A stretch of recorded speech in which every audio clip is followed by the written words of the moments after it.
Welcome to the Manifestation Babe podcast. My name is Catherine Zinkina, and I'm a manifestation expert, master mindset coach, and multiple seven-figure entrepreneur. I'm obsessed with helping you achieve everything that you once thought was impossible. If you're looking to massively up-level your life, your finances, your relationships, your productivity and success, then you have come to the right place. My goal in this podcast is to help you see the infinite potential within yourself to be, do, and have anything that your heart desires. Think of this podcast as your weekly dose of mindset development to help you maximize who you are and where you're going. Leave it to me to provide you with the tools, the resources, the strategies, and teachings that you need to manifest a reality wilder than your wildest dreams. I know we're about to have so much fun together, so thank you so much for pushing play today. And now let's begin. Hello, my beautiful souls, and welcome back to the Manifestation Babe podcast. I hope you're doing amazing this fine day and are ready for a podcast unlike anything I've ever put out before on the show. So today I'm interviewing Ayesha, aka Oath Oracle, who is an intuitive astrologer and mystic biz strategist who has a passion for transforming past trauma into power and freedom and stepping into a new paradigm of conscious business, financial freedom, and liberation for all creators. In this episode, Ayesha and I talk all about astrology, which I have not yet gotten into this podcast, and especially how she uses astrology to empower entrepreneurs to really step into the gifts that their higher self literally chose to come down here with and how to express them exactly through their businesses. Ayesha and I decided it would be so much fun for her to dive into my natal chart in this episode and share with me some of my gifts and how I can use those gifts in my business, which was so amazing. And when I tell you that she blew my mind and explained complex astrological concepts in ways I've never heard before, I am in no way over exaggerating. It really was so freaking cool. I had no idea how much magic was actually in my chart based on her unique interpretations that I've never heard before that really spoke to me. And she made me especially so excited about all the planets that I have in my chart in Scorpio, which is a sign that most people often misunderstand, and actually including me. And as we go through my chart, we obviously talk more about topics that pertain to everyone. Like, for example, what is Mercury Retrograde? What does it mean? How does it impact us? As well as Saturn Returns, which was a very commonly asked topic in the Q&A that I did before I went live with this episode. With Ayesha, I asked her some of the questions that you guys were asking as we were going through my chart, which are a bunch of different transits that every single one of us has experienced or will experience at some point, and so much more. So you're definitely going to want to listen closely to everything that she shares. And at the end of this episode, I'm actually doing a surprise giveaway where you can win a session with Ayesha that I'm personally gifting to one lucky listener of this episode. So all the details on exactly how to enter will be shared at the end of the episode. So just make sure you keep your ears open and pay attention. It is so good. And I cannot wait for whoever wins this reading to get their reading, because seriously, I loved my reading so much that she shared that we could easily go into like 2 hours worth of things that she can tell me. And obviously I didn't want to put you guys through a 2-hour long podcast just about me. I wanted to make it applicable to you as well. And so what I ended up doing is I ended up actually booking a session with her so that she can finish telling me everything about my chart. So that's coming up in April, and I'm so excited for that reading. But in the meantime, I'm definitely going to re-listen to this podcast episode as well. It is so good. So, okay, without further ado, let's dive into this magical episode. Hello there, Ayesha. How are you doing? Welcome to the Manifestation Babe podcast. Thank you so much. I'm so grateful and excited to be here with you. Oh my God, I'm so excited as well because I don't know very much about astrology, but I have been reading my horoscope for as long as I can remember. And I don't think I got like a natal chart reading until about a year and a half ago, even though I don't know why I waited so long. And it's been quite a while since that chart. So I feel like I kind of forgot everything about astrology except for what I've learned, through human design. So I'm just stoked on this episode. You received so many questions from my manifestation babes about all things astrology. So I just know that this is going to be an epic episode. I'm so excited to share this because this is kind of my lifeblood. It's really a lifelong passion of mine. And we all know our sun sign. We all have read our horoscopes, but there's so much more to it than that. And yeah, I'm just really thrilled to dive in because it's so much fun. I was going to say, like, there is the three that I know is moon sign, and then rising sign, and then sun sign. And then I know that there's signs galore for everything. There's houses and there's planets and everything. So it's super exciting. Before we dive into all the nitty gritty though, can you kind of share a little bit about your story and how you got into astrology and how you became known as the Oath Oracle? Yes. So it's been a long, beautiful journey. I came from, and I was born into a more of a challenging childhood, more of a challenging upbringing. And there was a lot of darkness and a lot of things I had to learn. Now through my relationship with astrology, it's really helped me understand the meaning and purpose, which, by the way, that's just one of the beautiful, beautiful gifts astrology can offer us, is to illuminate for us the purpose of some of our really hard experiences. So I remember the day when I was 14 years old and I first found a website, astrology-online.com, exact same layout for the last however many years, never changed their layout. So very classic. And I had never felt so seen as when I read what this was saying about my sun sign Aquarius. So that was I felt like I've been slapped in the face by truth. Like my breath was taken away and I had a childhood where I didn't feel seen and where there was a lot of instability. And all of a sudden this website was making me feel completely seen, vulnerable, and also a sense of belonging. I was like, wow, like this web page is giving me the sense of belonging. It was a very trippy experience. I still remember exactly how the sensation felt. And so throughout my teens, I had a journey. I dropped out of high school when I was at age 15. I moved out of my home when I was age 15. So I had a rocky teens, and actually my whole 20s was pretty rocky too. I did a lot of traveling the world. A story, and I'm sure if any of your listeners have experienced dropping out of high school or experienced growing up in what some might call poverty, there can be this belief that if you make this choice and if you go this direction, you'll never have a good job. You'll never have a career.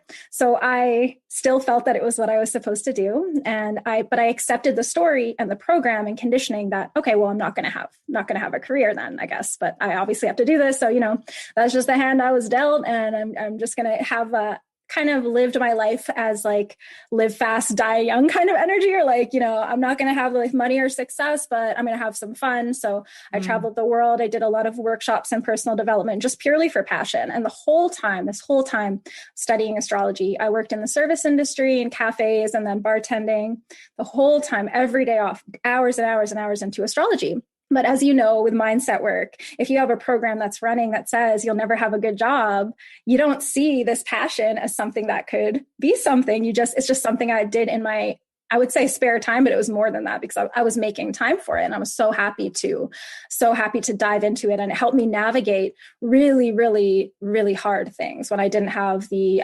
privilege, like financial abundance to, for example, pay for therapy out of pocket. Astrology was this way that I was actually making sense of things that otherwise it felt so senseless. Hard things we experience in this world can feel so senseless. Mm-hmm. So all this time, astrology was with me from the age of 14 to the age of now I'm 32. And so last year in 2020 in March, so it's been almost 1 year, we're coming on to my 1 year anniversary, I started my astrology business. And a couple of years before that, I began doing paid readings through word of mouth. And the word of mouth was very like wildfire. I didn't have a website. It was just literally just actual people word of mouth. And I was consistently getting readings all of a sudden from people that were far away, people I had never met before. And my goal was that I start my website in 2020. That just simply that I make a website, wasn't thinking of, going full time in my business.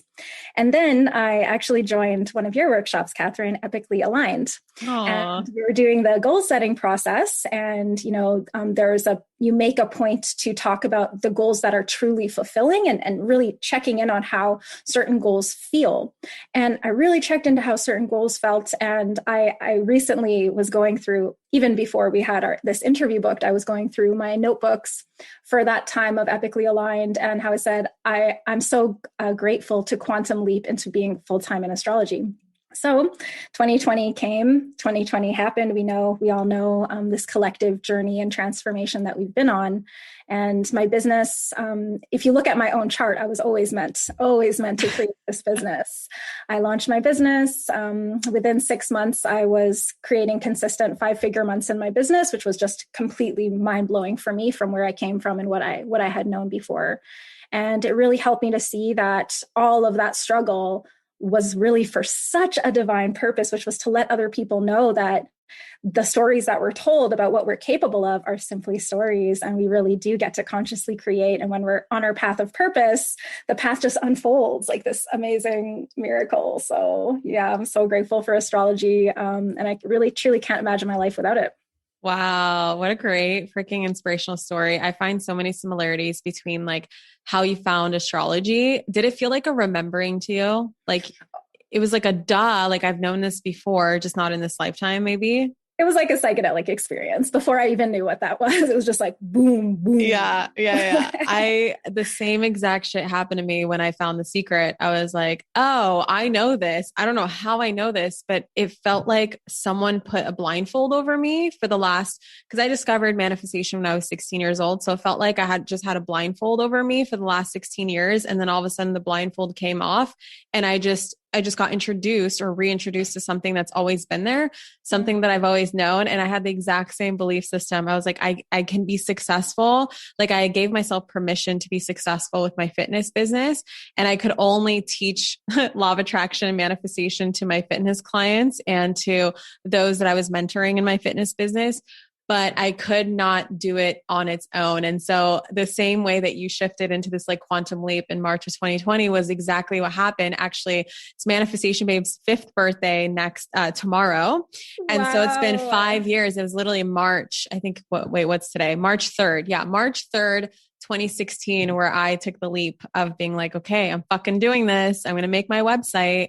We got this. So it's just really cool to hear your story and see some of the similarities and how there's certain things that just click with us and we have no explanation as to why, but they just do. And they're meant to be part of our purpose. And just like you said, like it's in your chart, it's been in your chart to do what you do for a living. Obviously I'm curious. We're going to get into my chart today as part of this podcast. Ayesha is going to be reading my chart. But before we get into that, can you just kind of describe how you use astrology or rather, how do you help other entrepreneurs use astrology in their business? Can you kind of just share like what you do and how you help people?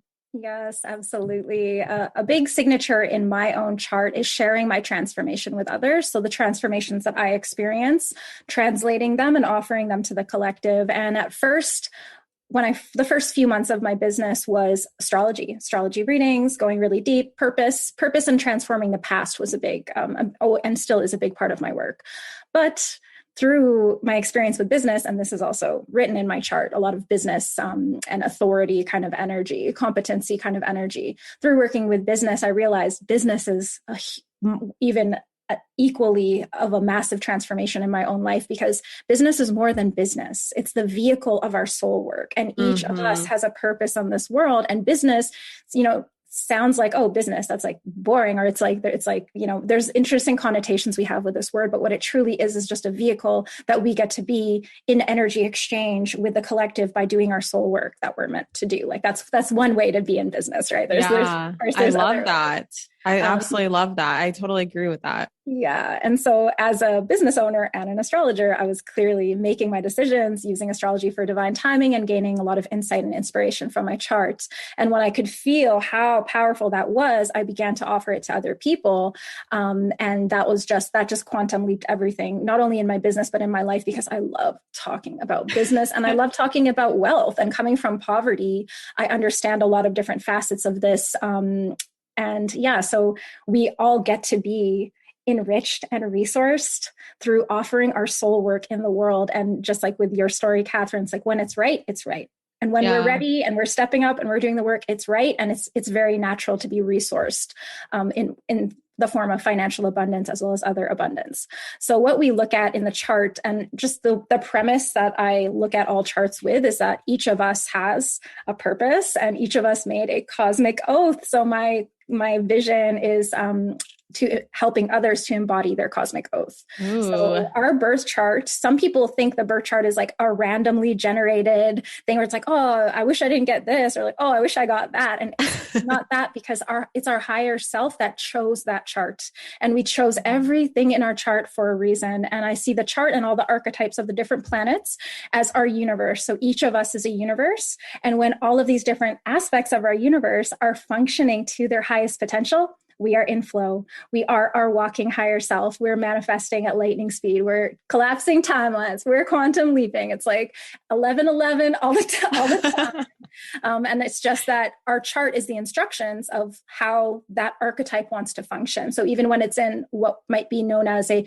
challenging or negative type condition, that's still simply instructions on what we came here to learn. So we never have to feel victimized by our placements because we chose it. We just don't remember choosing it. Oh my God. I love it. Well, can we dive into my chart? I'm Absolutely. So excited to see what my purpose is. So I could literally dive into your chart for like 90 minutes to 2 hours. And even more than that, like in my 5-month mentorships, we always have the chart open and it's endless. And just as our self and our own energy is like this holographic, multidimensional thing, so is the chart. And when I look at this chart, because I have Catherine's chart up on my screen right now, when I look at this chart, I see messages from your higher self. So my job is to translate them and gain, the chart is a map. It's also a mirror. And it's just you.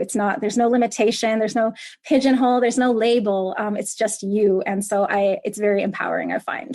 I love that. So we'll dive in and I'll just intuitively select a few things to share with you in this reading. Sure. The first thing we'll talk about is the rising sign. So we tend to know our sun sign, and we are going to talk about your sun as well. And the rising sign is something that's really important in business. I find a lot of inspiration for branding from the rising sign. So what the rising sign is, also known as the ascendant, it is an indication of your physical body and your appearance. Some astrologers refer to the rising sign or ascendant as the mask we wear for the world.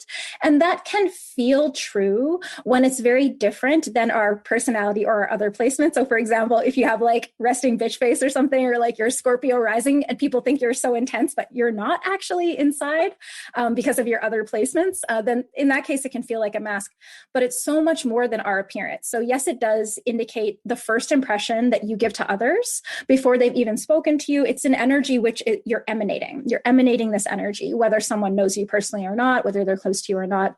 So on a deeper level, when we look at the chart from this premise of like cosmic oath and purpose, it's that your soul chose this physical vessel for a reason. So it can actually tell you about your role and your purpose in terms of how you're here to impact the collective as like a body. Each of us moves through this world and we send out a ripple of influence and impact just by being here and taking up space. So the rising sign is like what you're broadcasting at all times. So you chose that for a reason, right? So you are a Libra rising as well as a Libra sun. So that is really beautiful. It's literally a sign of beauty. So Libra is a sign of beauty. It's a sign of the artist. It's a sign of wealth, diplomacy, fairness, and justice. So there's a beautiful soft energy to Libra risings. Libra risings tend to be very beautiful in general. It's a Venusian energy. And part of the way that your soul chose to accomplish your purpose is through a sense of peace and serenity, through creating that. So you actually send a ripple of beauty, peace, and serenity as you move through the world. Libra is also a sign of communication, and collaboration. So collaborating, teamwork, having a podcast is very Libra, because Libra is actually a sign of partnership. So it's like, let's work together. Let's find the solution. Let's find the win-win. A really amazing mediator, really amazing diplomatic kind of energy of let's work for peace. Let's go that extra mile and find a way that we can find a win-win situation. So it's very soft. It's very about balance and symmetry. So if we look at this for visual branding, we definitely want to think of symmetry. We want to think of Venus energy and what that actually means to us. We want to think of balance and spaciousness. So Libra is a very visually aesthetic sign. So it's like almost like seeing our feed. For anyone who has a Libra rising and wants inspiration for their social media from this, we can think of spaciousness in our feed as if we're curating a gallery. Like this over here and this over here, and a beautiful flow that has a sense of visual balance to it. And peace. So you want to kind of ask yourself, or I recommend asking yourself, when I look at my social media or when I look at my business website, do I feel this emotion? Does this emanate peace? So there's definitely a big peace theme with the Libra rising energy. I was going to say my two favorite words that I use a lot in my work is peace and serenity. So, okay. Yep. I love chatting about astrology with people who aren't familiar with their placements, but they're very intuitive, because this is you. You don't actually need to be told this. It's only an interesting tool and a method. New perspectives on what is already true. So of course you're already tapped into that. So yeah, of course I feel that from your social media as well. There's a softness to it. So Libra is very refined. Libra is refined, gentle, soft. There's a very refined and polished energy to Libra rising. Then your sun is also in Libra as well. So the sun is the core archetype and the core essence of who you are.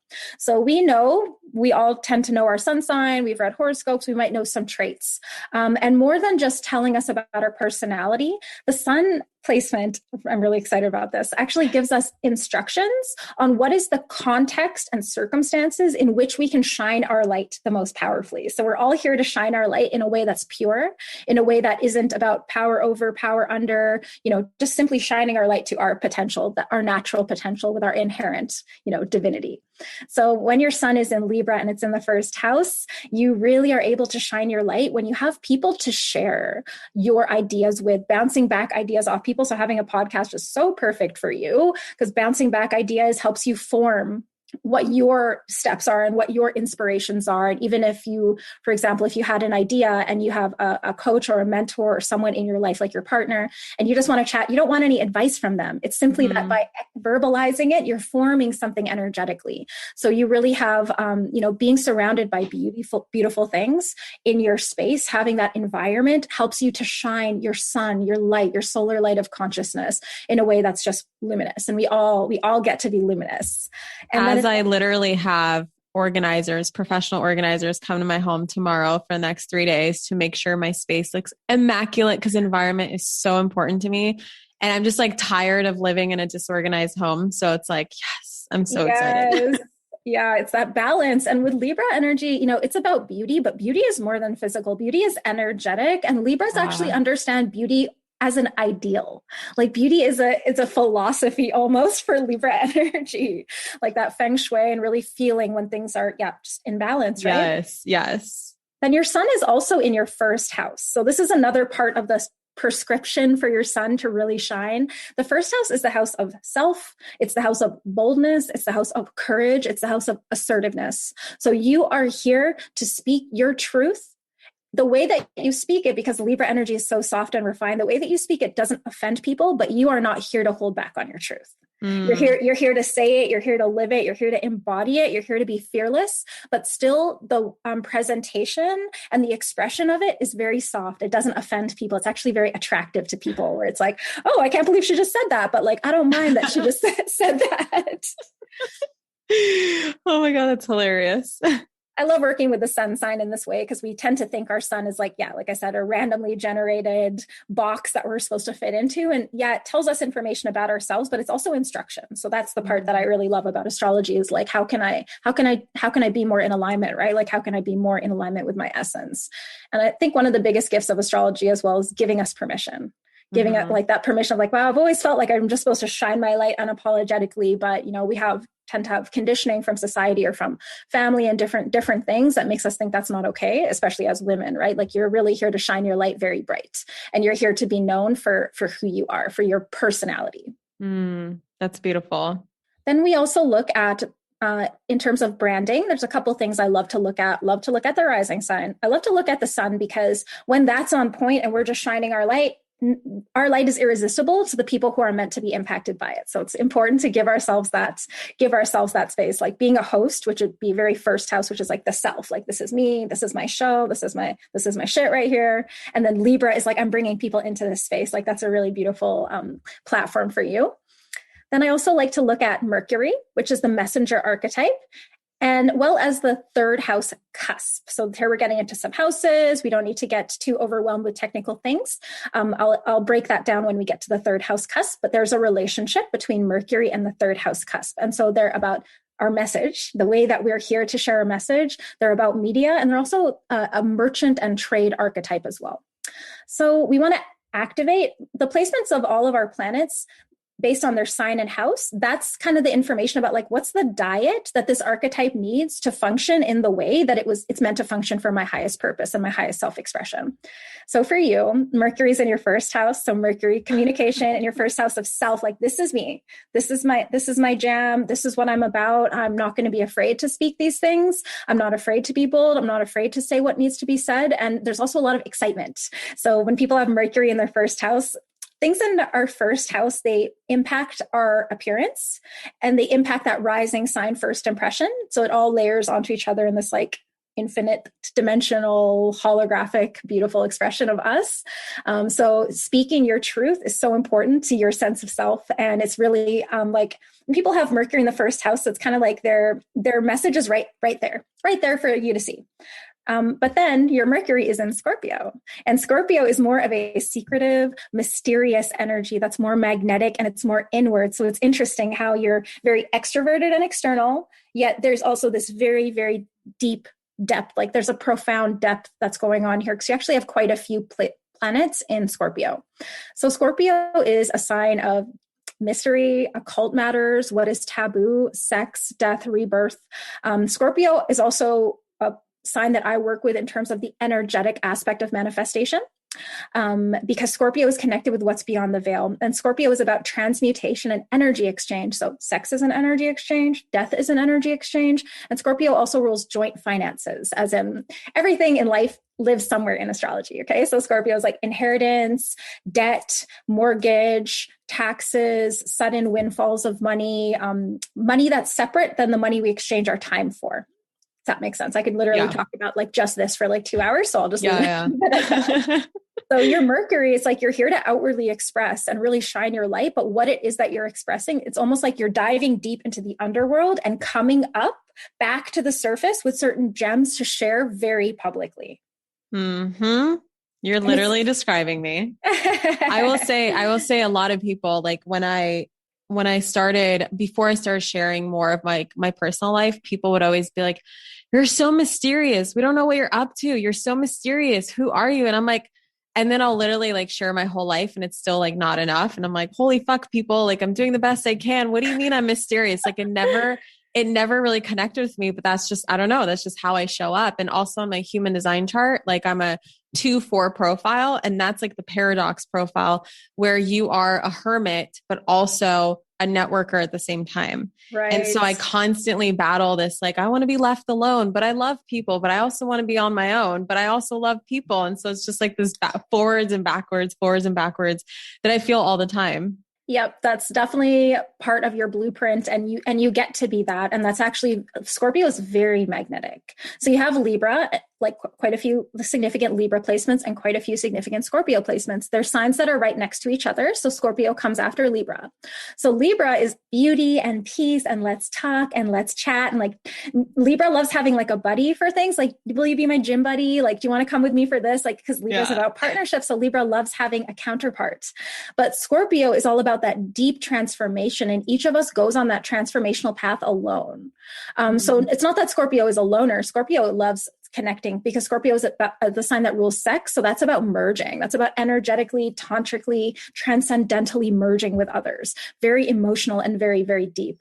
But you do get to be private. Like you do get to walk that line, because when we activate our Mercury by understanding this is the way you're always meant to express, it's like that permission giving, right? That doesn't matter if people think you're too mysterious, because that's you spend so much time exploring the mystery that people don't see that. People don't understand how much time of your work is actually exploring the mystery deep within, and how that's actually ineffable. Like you can't actually describe a lot of those processes, right? Though when you have Mercury there, you do have a gift at describing it. Your words have a lot of power, and Scorpio is also a very magnetic and hypnotic sign. So when you have Mercury in Scorpio, I always tell people, and I know that you create hypnosis recordings that I've actually used myself in some of your courses. Mercury in Scorpio, amazing for a hypnosis career path, amazing for mediumship. So if you've seen ghosts, if you've been contacted by ghosts, natural mediumship, because Scorpio rules death and Mercury's communication, right? I'm just you guys can't see me, but I'm laughing so hard at like how much this all resonates and describes me. It's like ridiculous. Like, what was the first thing you said before mediumship? Hypnosis. Yeah. Like I literally, the first time I ever made a meditation, I played it for my mom. She's my first audience. And she's like, I think you're going to make money with these. And I'm like, really? And this is like long before Manifestation Babe. I'm like, what? And I was just getting into like creating my own like meditations, hypnoses, like subliminals, like things with my own voice. Cause I just know the power of like the subconscious mind responding to your own voice. And so I wanted to tap into that. And she's like, you're going to make money with these. And then the number one feedback I'd always get is like, Catherine, when I listen to your hypnosis, I immediately go into trance. It's like within 2 seconds. So that's freaking hilarious. Yeah. Scorpio is a shaman archetype, the shaman, the alchemist. So when you have Mercury here, and you have some other placements we'll get into in a second as well, there's a natural, like you can just plug in, like you can just plug right in there and receive the information or share the information without using a lot of words. So, Mercury Scorpio is very much like when I speak, I will speak from the depths, or when I speak, it will be something really meaningful. But then you have a very social sun sign and rising sign. So like the way that you're packaging this deep work that actually goes right into the depths of like the bottomless ocean.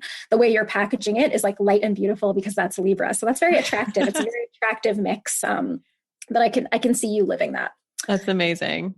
You also have Venus in Scorpio. So Venus is love, art, money, archetype. So just all the beautiful things. Venus is pleasure. Venus is what we value, what are our values. So activating our Venus and feeding our Venus is something we can really work with when we look at our chart. So just for the listeners, if you're like, where do I even start? Like, I recommend thinking about your Venus as well, because Venus is about the flow of money, but Venus is about the feminine flow of money. So what I mean by that is that it's not about toiling and struggling and sacrificing. It's about attraction and receptivity. So we want to activate our Venus. So it's actually that mystery, that depth, that secrecy, holding a few things back, not feeling that you need to put all your cards out there. That is actually activating your Venus. And Venus in Scorpio is very sexy, very hypnotic, very magnetic.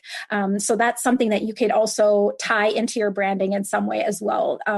I do like to find inspiration from Venus, and it's in your second house. And the second house is the house of money. It's the house of money. It's the house of our self-worth. It's the house of our wealth. It's the house of savings, resources. It's the house of the money that we earn ourselves. So there's another house, which is about joint resources, and that's actually where you have your moon. So your Venus is in a very powerful space for earning your own money, as well as merging resources with other people. It's very magnetic. It's about pleasure. So pleasure practices, even sexual manifestation, like sex magic practices, and simply embodiment as well. That's a very nice way to activate your Venus. Beautiful. Yeah. We like to see that. We like to see Venus in the second house. We like to see Pluto in the second house as well. That's one of those billionaire placements that Bill Gates has Pluto in his second house, because Pluto is the planet of death and rebirth. And so wherever it is the area of our life that goes through the greatest transformation from the beginning to the end. Wow. Well, I do always say I'm going to be a billionaire one day. So I wouldn't be surprised with Venus and Pluto in your second house in Scorpio. Yeah. Oh my God. By the way, one question, just real quick, just to answer a question that's popped up a lot. There was a common theme about people being like, why are and it kind of makes sense. Like I can probably share with you like one theory I have, but obviously I want to hear from you. Why do people say like Scorpios are difficult, or people don't like being Scorpios, or, oh, she's a Scorpio. Oh, he's a Scorpio. Like, honestly, I think that I kind of came from that background because I do have one person in my life that I don't have a relationship with anymore that is a Scorpio, and just didn't have the best experience with them. And the way that you're describing all this, and I didn't know I had so many placements in Scorpio just because I literally did not know how to read charts. And now I'm like seeing what you're showing me. You make me want to be a Scorpio. So like, what is up with that? Every sign is part of a perfect whole. So, but yes, we can have challenging experiences with signs for sure. Geminis have a really bad rap. Scorpios can have a really bad rap, and it's because they're very intense. And Scorpio is literally a sign of power. So what do people do with power? It's up to them what they do with their power. True. And Scorpios all have to learn a lot of lessons about how to wield power in the rightful way, because they have such a natural access to like raw power. So the shadow aspects or shadow potentials of Scorpio: manipulation, paranoia, obsession, even stalking. So it is a very intense sign. Like life and death is intense, right? It's the sign of death. It's the sign of sex. It's a sign of money, like one aspect of money, joint resources. So those are things that can bring out the ugliest side in people. So for example, prenuptial agreements, wills, inheritances, that's Scorpionic energy because it's merged resources. And those are things that people ruin their families, and but it's human beings that are making the choice to bring out the shadow potentials. And often it's also, privilege and the way people grow up. We don't all have the privilege and the consciousness to like go on our healing journey and live our highest self. But every sign has shadow potentials, and every sign is part of the perfect whole as well. Another quick question I have before we move on, because you did just talk about Mercury, and this is just a personal question.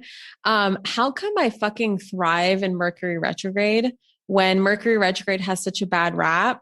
But literally, okay, this has been a theme I've noticed for almost 2 years, maybe 3 years now.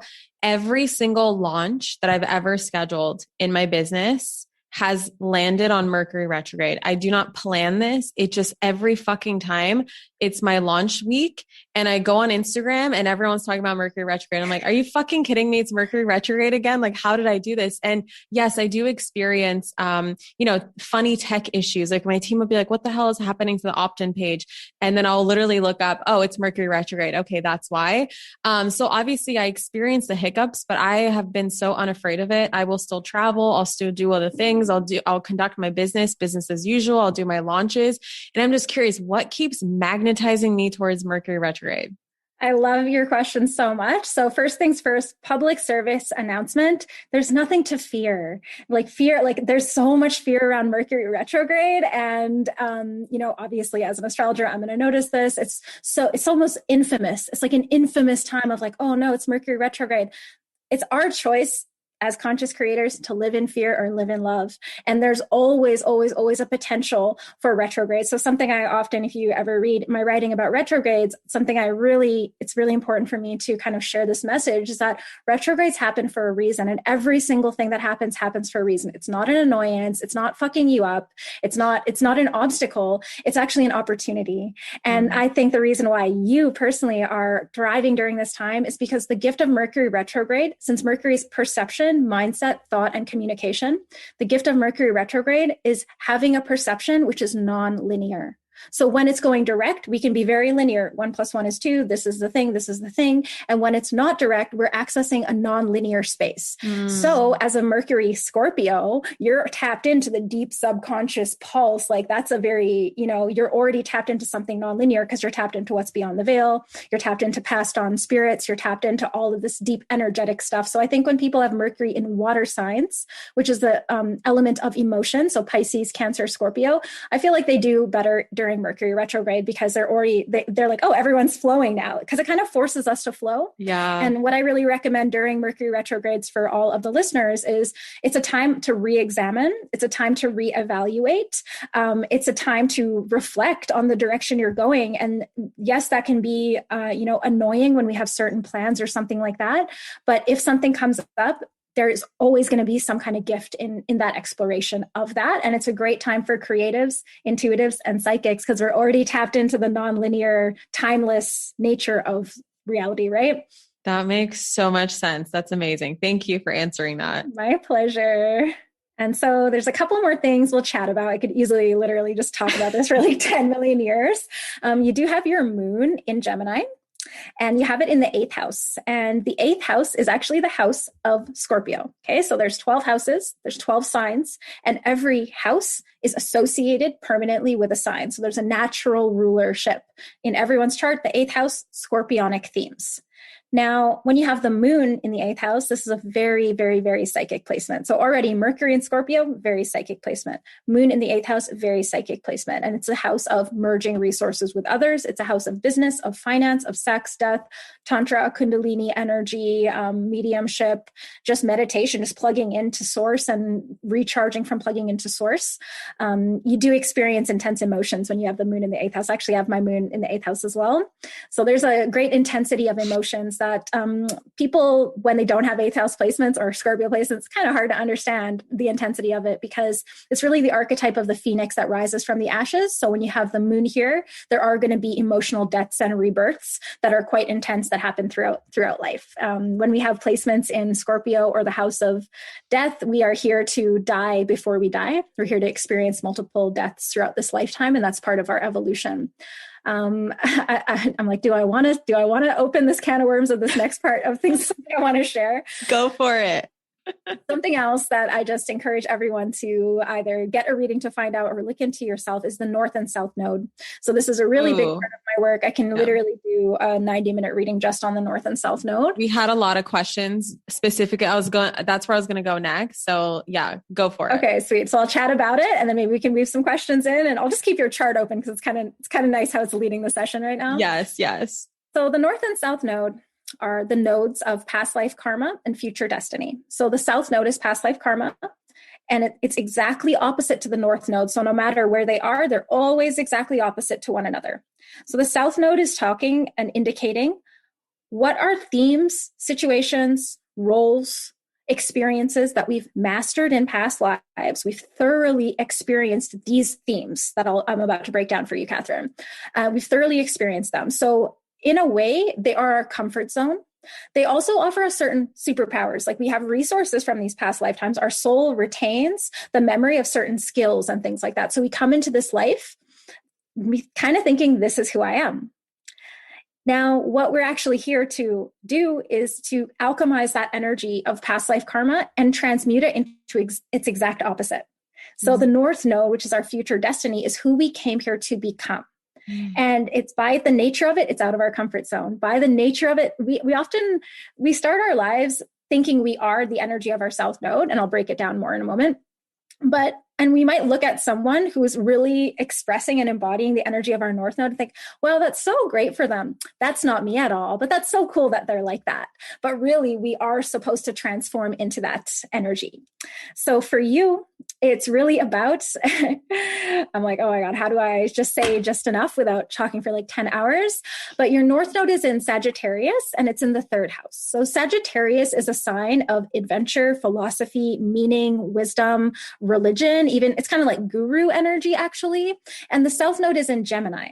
Now, Gemini is the sign of the twins. It's a sign of duality. It's a sign of being a chameleon. So what I usually we'll see for people when I have readings with people with this placement is that you may have had past lives where you had to shapeshift depending on who you were with. So you may have been socialized, for example, as a socialite who their mother is like, okay, this guy is this person from this house or this business. So you have to talk to him about this, and knowing how to shift between different groups and say what they want to hear, but going home to your own room at the end of the night and not knowing what you believe in, not knowing what really are your opinions, because you have something to say to all these people. So very much socialized to shapeshift. And it can also be read as maybe also a past life of being a spy or a journalist or someone who is like, I believe that our South Node placement indicates more than one past life. I believe it indicates a pattern that we've thoroughly explored in many different ways. That makes sense. If you know some Sagittariuses, they just say whatever the fuck they want to say, and they are basically the same regardless of who is around them. Whereas Gemini, and you're in the South Node placement, we're going to talk about more of the shadow potentials, because we're here to learn a lesson from the South Node. Like, this is karma that's coming up for healing in this lifetime. So saying what people want to hear, you automatically know what people want to hear, because you've been trained, you've had that experience where you can be like, I know what this group wants to hear. I know what's going to impress this. I know something about every topic. So I can always be very interesting in conversation. But it's about finding what is your personal truth with a capital T, rather than just, I know all this info about all these different things. I know all these interesting facts and interesting stories. It's about, but what's your personal truth? Gemini can see both sides of everything. So it's like, you can really get along with absolutely anyone. But in this lifetime, you're here to learn that, I see the validity of all these different ways, but this is my truth. And why is it my truth? Because I feel it. So Gemini is an air sign. So that's intellect, logic, and thought. And so a great way for all the listeners to work with your North and South nodes is tap into the elements, use your intuition. So South node in an air sign, you're processing, being very in the mind, being very about communication, and being that kind of shapeshifter, because it's in Gemini, being that shapeshifter and having something intellectual and interesting and stimulating to offer the conversation. But Sagittarius is fire. So it's like, this is my truth. Why? I don't need to prove it. I feel it within myself. And then it's in the third house, which is the house of social media. So people with third house placements, they often blow up on social media. They often you're here to share your truth with the audience on social media. And it's quite current. It's like, this is what I'm into right now. Because it could also be the house of news, as in the newspaper. So it's like newspaper, podcasts, blogs, where it's like, this is what I just learned yesterday. This is what I'm thinking about right now. Like, it's very fast-paced. And then we also can look at the third house cusp, which is the line which indicates the beginning of the third house, for more information on branding. So that could be that part of the messaging that you came here to express, or when you adopt this type of messaging, it increases your magnetism because you're in alignment with your blueprint, is ultimately a message of freedom and liberation. Because Sagittarius is like liberation, adventure. Life is an adventure. Life is a quest. It's very meaningful. Whereas in the Gemini South Node, if you stay in the kind of people pleasing, I know what to say to everyone to impress them, it feels like life is meaningless. Wow. This is the most exciting astrology reading I've ever had. Like, you make me want to log off and like go slay some shit right now. Like, I'm just stoked. Remind me, what did you say? There was a certain placement that would make people blow up on social media. Is that the North node, or specifically the third house? So it's different placements in the third house. So the third house is the house of media. So depending on what is actually there, that will determine what's kind of the relationship or the expression. So for example, the North node, that's destiny. So it's like your destiny. Got it. Okay. So my destiny is to be an influencer. That's for sure. Like sharing your message of freedom with an audience on a media platform. And so when we align to our destiny, that's when life really changes. Like, aligning to my North node was completely life-changing for me. And I knew it intellectually, but it's hard to let go of the South node. So it's not just simply like, oh, I'm going to not be this, I'm going to be this instead. It's not like that, because there's a process and a journey that happens for us to become that person. And if someone has, for example, the sun in the third house, for the readers out there, like Venus in the third house, Mercury in the third house, that's going to be beneficial for having a social media. So if you're someone who's like shy, but you have these placements, I encourage you to go out of your comfort zone, because you're going to activate new parts of yourself. But there can also be things, for example, like Saturn in the third house, which would bring more of a sense of restriction and heaviness. That doesn't mean someone can't blow up on social media. It just means that if they put too much pressure on themselves to show up all the time, they're not really doing themselves any favors. And so it's kind of Saturn is a very deep topic. Saturn isn't something negative, though it's also something people get kind of scared of. But Saturn is trying to help us grow. So Saturn is kind of like this stern teacher energy. And so where we have it can be this place we feel a bit of heaviness and pressure. So it's about choosing how we work with that energy. Okay, I have questions about Saturn. Right before I get there, I just want to make a comment, just like a confirmation of what you said. the whole South Node, North Node thing is literally like my life story, because just my whole childhood is very South Node energy. And you said like when you incarnate, do you start with your South Node? Is that kind of like how you start with your childhood and stuff We like that? kind of feel like that's who we are because we have a soul memory of that. And we will Got even it. recognize people or situations that resonate with the past life. And we'll like gravitate to that naturally because of a sense of soul familiarity.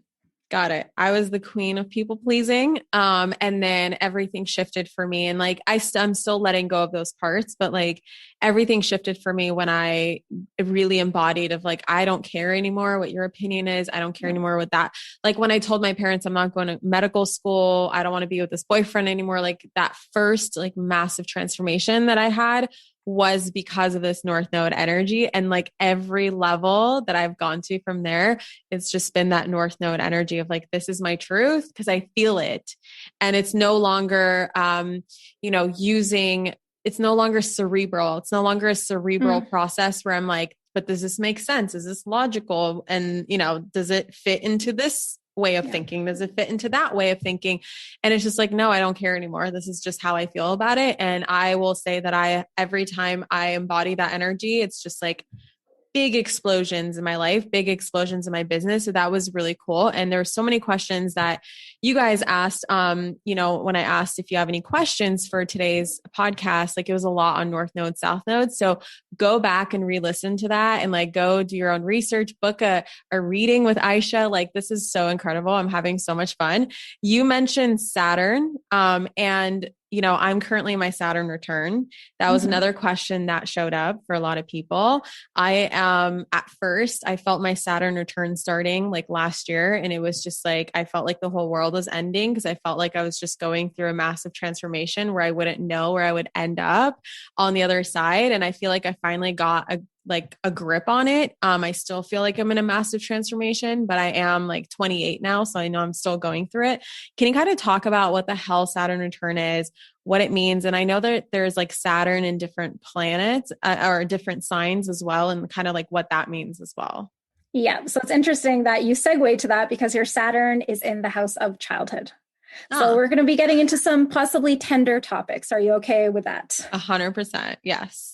And before we actually talk about that, I just wanted to just add one more confirmation in here because one thing I didn't mention about your South Node is that it's in the 9th house, which is the house of higher education, as in university, like education. So I would be willing to bet that you did have a past life where you went very high, like fucking master's, PhD, the whole thing because of other people wanting you to do that. You probably have experienced that in a past life. So it's just almost repeated that. Almost repeated that, listen. Okay, good. Yep. And so your Saturn is, our Saturn return. It's another kind of infamous transit. It's like, oh no, I need to survive my Saturn return. So let's reframe that. And let's not look at it as something that we need to survive. And let's not be the victim. Not that you are doing that, but this is a message for everyone who's listening. Like, let's not be the victim of any astrological transits. And let's understand that everything is happening for us. So Saturn is a stern teacher, and Saturn is the planet of father time, responsibility, obligation. Saturn is a master builder. So building something like a piece of architecture requires boundaries, restrictions, hard work, showing up, consistency. So it's not light energy. But for example, if we didn't have restriction, because Saturn rules restriction, if we didn't have restriction and you're building like the Golden Gate Bridge, there's a lot of things you can't do when you're building that bridge. And because of those restrictions, thousands upon thousands of vehicles and semi-trucks get to drive over that bridge without crumbling to the ground. So Saturn is this amazing architect. Where we have it in our own chart is an area we feel a sense of restriction. And it's an area where we might feel a sense of fear. We might fear anxiety about this. You do have some other planets in your 4th house, which are indicating a lot of change and chaos, possibly deception, just in the shadow potentials of these planets in the childhood home. So Saturn in the house of home is like, for example, there could be a lot of pressure to succeed because Saturn brings this feeling of like pressure. And the 4th house is the house of our childhood, the home we grew up in.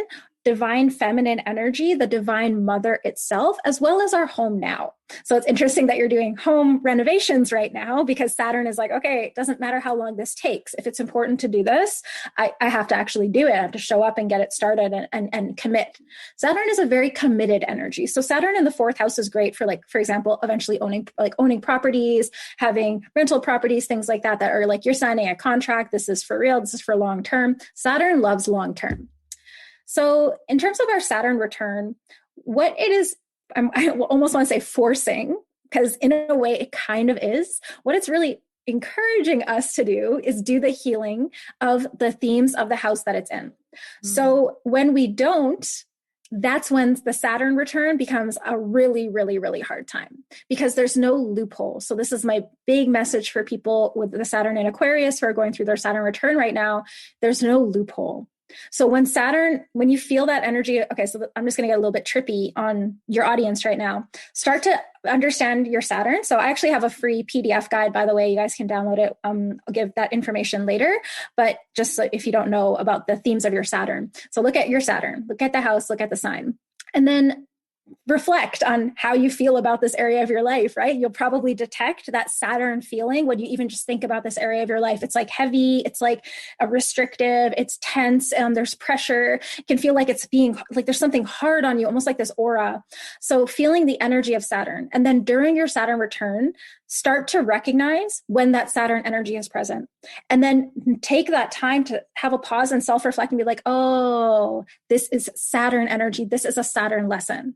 And then do the lesson, step up to the lesson, because when we try to find the loophole and avoid, that's when everywhere we turn, wall. Oh, there's another wall. Oh, there's another wall. Like, we can't run away. So even if we've spent our whole life up until we're 28 or having our Saturn return, we spend our whole life being able to get away with not dealing with this. That is not going to fly during the Saturn return. That makes sense. So this is a time of like reparenting, healing any mother wounds. And sometimes the mother wound isn't even about our relationship with our mother. Sometimes it's about our maternal line's unprocessed trauma, which, there's a whole reservoir of women's pain that kind of exists, right? So we get to heal our ancestors at this time. We get to heal our lineage at this time. We get to heal our descendants, like our future people that we are the ancestors of. And so it's really powerful, really beautiful time. And your Saturn return, yes, it did start when Saturn entered Aquarius, but it's going to be a little while until it's actually exact on your Saturn. So my Saturn return ended. So I was the one before you with my Saturn in Capricorn. Oh, actually, it's pretty close right now. I just turned on the transit. So it's definitely pretty close there. So this is going to be the height of the intensity when it's actually on your Saturn. And this whole experience, I really felt that it didn't end until Saturn left the sign of Capricorn and entered Aquarius, and then initiated your Saturn generation into their Saturn return. So it really transformed and initiated me into who I was always here to be. And there were times when it was hard, and there were times when it was like, the satisfaction that we get from actually doing the work. And one more thing about Saturn is Saturn's a stickler for the rules. So it's like, one of the rules is there's no loophole. It doesn't matter if you've gotten away your whole life without having to deal with this, there's no loophole. And Saturn always rewards hard work. So that's something I reminded myself a lot. I will always be rewarded. And I really did change my whole life, the experience of my Saturn return. And my biggest advice is just to recognize the energy of Saturn, which takes practice and checking in, and step up every time. For anyone who's listened to the episodes that I did with Makosi, I think we discussed it in part 3 where we talk about the void, and this Saturn return thing sounds a lot like the void to me, and like how you're describing, when it enters into that sign, and then when it passes through, then you're like on the other side of it. And it's literally what my shaman Makosi talks about, how it's like, I'm literally in the midst of this void, and it's probably going to be like another, and I don't know what the timeline here is, but she said it's probably going to be like another 1 to 2 years that I'll be on the other side of it. And like, at first it was so annoying. It was just so annoying, because I went from finally understanding what my purpose is and like building this beautiful business and just living my best life, to still growing my business, quantum leaping, having all of the beautiful fruits of the labor, but not feeling internally like I was living my purpose. I felt like I didn't even know what my purpose was. And all of a sudden I'm like, what am I meant to do with my life? I don't know. And it's like from the outside, people would be like, Catherine, you're crazy. What are you talking about? Everything is fine. And it's like internally, nothing is fine. Nothing's fine internally. And it was so bizarre. It was like externally, everything's amazing. Internally, nothing's amazing. But it's like, as soon as I accepted that I don't have to feel 100% in order to grow, in order to live my best life, in order to manifest the things that I wanted, that I was worthy of them no matter what. And I didn't have to be 100% certain. It just like, finally I accepted it. And now I'm like, okay, cool. What else are you going to bring, Saturn? Like, what else are you going to bring, universe? Yes, that was totally my attitude during my Saturn return, was like, and that's the satisfaction we get. And then there's going to be another ebb and flow where it's like, oh my God, like what is going on? And that's whole adventure. It initiates us into our true adulthood. So we're not adults when we turn 18. We're not adults when we turn 21. We're adults when our first Saturn return finishes. That's the truth. That's so freaking true. Ayesha, I could talk to you forever. And I know that you have, forever and a half left to do with the chart. So I'm going to book a reading with you so we can finish this chart without annoying everyone else with all these details. No, just kidding. But like, I know it can take a long time and I'm so down for it. And this is amazing. And I do have a little surprise for anybody who's listening and is fascinated. I absolutely love your energy, Ayesha. You're just so knowledgeable and like your passion about this is incredible. So I saw that you offer like gift certificates, like you can purchase reading for other people. So I'm going to go ahead and purchase a reading for one of you guys that you can win. And how that's going to happen is you're going to take a screenshot of this episode and you're going to tag both me and at Oath Oracle. Is there like a hyphen or anything or just one? Oath.oracle. Oath.oracle. I'm going to put this in the show notes so you can spell it exactly and tag the right people. So at Manifestation Babe, at Oath.oracle, share any highlights, aha moments, breakthroughs, or anything like that. I'm going to have my team track those and pay attention. I don't know exactly the details because I'm coming up with this on the fly, but I'm going to put in the show notes. I think I'll give it like a couple days or a week or something, and I'll choose one of you guys to get a reading because this is so freaking awesome. That's so fun. I love this idea so much. And yeah, as you can tell, this is it's just a bottomless well of insight and connection with the mystery and connection with source and truth. And it's just, yeah, I can do this all day. This is like, it's very empowering too. And what I appreciate is that you're able to like share even the hard parts about the chart, but in a very empowering way. And I just, that's the kind of teacher I am. And I just appreciate that you do that too. And it's just like, I'm like so excited about my chart and I'm like, whoa, what else can I find in here? So this has been amazing. Where can people find you to find out more about you, find out more of your services? I know you have some courses, you obviously do readings. I know you have a membership. And you obviously have the Instagram account that we just shared, but where else can we work with you, purchase your stuff, book a reading, support you? Yeah, so I love being on Instagram. I'm very active on Instagram stories, and that's just where I love to hang out. Business and astrology intersection, like marketing, wealth creation, that's really my passion, where it all ties together because I believe we get to be resourced for our soul work. And when we embody our cosmic oath, which is written here in the charts, abundance naturally flows through that. So I do offer my soul wealth readings, which is a reading and psychic business session. So kind of merging astrology and psychic insights and practical proven strategies that are in alignment with your soul blueprint. So that's available. You can book in through my Instagram bio or my website, oathoracle.com. I also have a bundle called the Mystic Business Bundle. And this is some astrology as well as just some intuitive business and mystic business workshops on conscious wealth and branding. And I actually have a discount code for your audience. If you use the code Manifestation Babe on the Mystic Business Bundle, you'll receive 22% off. Wow. So a nice connection with your amazing listeners. And anything else I have? Yeah, they have a membership. It's called Moon Coven. So it's our business witch membership. So we do moon ritual and we talk business and money. It's all entrepreneurs and creatives. It's extremely lit in there. Love that space. Amazing. Well, thank you so much for that generous coupon code. And also, just to clarify, you do two types of readings, right? You said the psychic business, and then what was the other one?